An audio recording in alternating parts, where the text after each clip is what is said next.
Welcome back to No Free Lunch, Economics for a Fallen World. I'm Professor Jeff Guernsey, joined by Dr. Jeff Haymond. In an earlier episode or another video, we talked about the difference between the demand curve and movements along it and a shift of the demand curve. Dr. Haymond, today we have the supply curve here. Sure. We want to talk about the difference between moving along the supply curve and what might cause the supply curve to shift. Sure, and it's almost exactly analogous to what we said with demand, but now it's with respect to supply. So we've got our familiar price quantity diagram that we're using here. We went through that, the logic of the law of supply in the last video as well. So why might you move along the curve?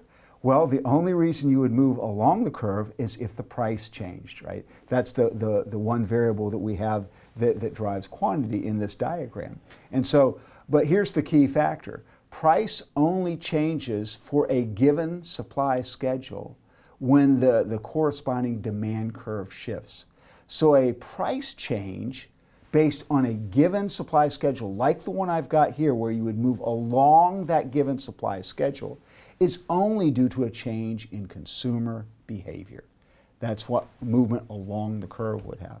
For the supply itself to change, it would be the whole schedule shifting, either left or right, based on changes that would be guided by producer behavior that might change due to any number of other things that you might think of that would drive that behavior, such as changes of resource inputs. We talked in the last video about that opportunity cost of what could go into the production. So if there's labor cost change, that's going to cause a shift in the supply curve.